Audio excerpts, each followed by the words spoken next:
اعوذ باللہ من الشیطان الرجیم، بسم اللہ الرحمن الرحیم۔ گھر میں اتفاق ہمارا آج کا موضوع ہے۔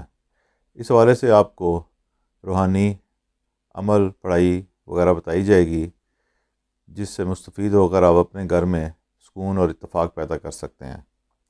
عموماً یہ شکایت ملتی ہے کہ گھر کے اندر باہمی اتفاق نہیں ہے، لڑائی جھگڑا، مار کٹائی یا غصے کا زیادہ آنا، یا بات بات کے اوپر ایک دوسرے سے لڑنے مرنے پر تیار ہو جانا، یا بلا وجہ ہی ایک دوسرے سے الگ الگ رہنا۔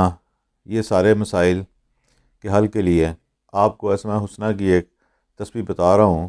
اس کو آپ روزانہ فجر کے بعد کریں تو زیادہ بہتر ہے، تاہم کسی بھی اور وقت کو متعین کر کے آپ اس وقت بھی اس پڑھائی کو کر سکتے ہیں۔ یہ پڑھائی آپ نے 3 تسبیحوں کی تعداد میں کرنی ہے، اور اس پڑھائی کو آپ پانی پر یا چینی پر دم کر کے رکھ لیں، اور وہ پانی اور وہ چینی جو ہے وہ تمام افراد خانہ استعمال میں لے کے آئیں۔ یہ عمل آپ نے کم و بیش 21 دن سے لے کے 40 دن تک کرنا ہے۔ اس کے انشاءاللہ تعالی مثبت نتائج آئیں گے۔ یہ اسماء الحسنی ہیں: یا اللہ، یا ودود ہو، یا لطیف ہو، یا جامع ہو۔ اسی حوالے سے ایک نقش بھی دیا جا رہا ہے جو خالصتاً اسماء الحسنی پر مشتمل ہے۔ اس نقش کو بھی آپ افراد خانہ کو پلا سکتے ہیں پانی میں گھول کر، تاہم اس کو لکھنے کے لیے آپ نے کالی، پیلی، نیلی سیاہی استعمال نہیں کرنی، بلکہ زعفرانی سیاہی استعمال کرنی ہے، جو زعفران اور پانی یا عرق گلاب یا آب زمزم کو ملا کر تیار کر سکتے ہیں۔ اس کی تفصیل پہلے بھی ایک ویڈیو میں دی جا چکی ہے، اور اس ویڈیو کا لنک ذیل میں دیا گیا ہے تاکہ آپ اسے دیکھ سکیں اور درست طریقے سے آپ زعفرانی سیاہی کو بنانا سیکھ جائیں۔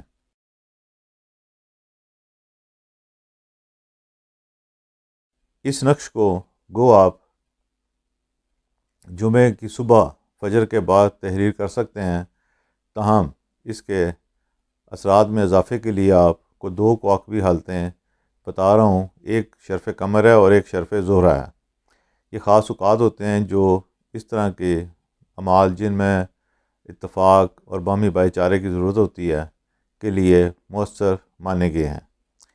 یہ کس وقت حاصل ہوتا ہے ہمیں، یہ شرف قمر اور شرف زہرہ وغیرہ کب ہوتے ہیں، اس کی تفصیل جو ہے وہ آپ ہمارے ماہنامہ رحم عملیات یا خالد روحانی جنتری میں دیکھ سکتے ہیں۔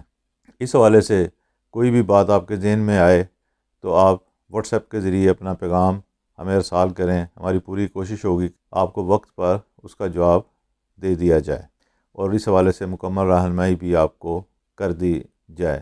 اس کے ساتھ ساتھ بطور صدقہ آپ پرندوں کو اور جانوروں کو کھانے کے لیے دانہ یا خوراک، جو بھی جس طرح کا پرندہ یا جانور آپ کے آس پاس موجود ہو، اس کے لیے اس کا بندوبست کریں، اور یہ آپ کوشش کریں کہ روزانہ کی بنیاد پر یہ آپ خیرات کر سکیں اور جانوروں کو آپ کھلا سکیں۔ یہ تو ہوئے روحانی اعمال، نقش اور پڑھائی وغیرہ، تاہم اس حوالے سے یہ بات یاد رکھیں کہ اخلاقی رویے کو بہتر کرنا بھی ایک بہت اہم بات ہے۔ باہم ایک دوسرے سے گفت و شنید کرتے ہوئے اپنے غصے کو کنٹرول کرنے کی کوشش کریں۔ کوئی اور غصہ کر رہا ہے تو کچھ ایک آدھ بات کسی کی برداشت کرنی پڑ رہی ہے، کر لیں آہستہ آہستہ۔ جیسے آپ بھی دھیمے ہوں گے، پڑھائی کا اثر بھی ہوگا، تو دوسرے لوگ بھی اس اثر کو قبول کریں گے، اور انشاءاللہ تعالیٰ آپ کے گھر میں جو بے سکونی، لڑائی جھگڑا اور فساد ہے وہ ایک اچھے ماحول میں تبدیل ہو جائے گا، اور اللہ تعالیٰ کی رحمتیں آپ کے ساتھ شامل حال ہوں گی۔ اللہ تعالیٰ ہم سب پر اپنی رحمتیں، بخشش اور فضل نازل فرمائے، اور دین و دنیا میں کامیابیاں عطا فرمائے۔ آمین۔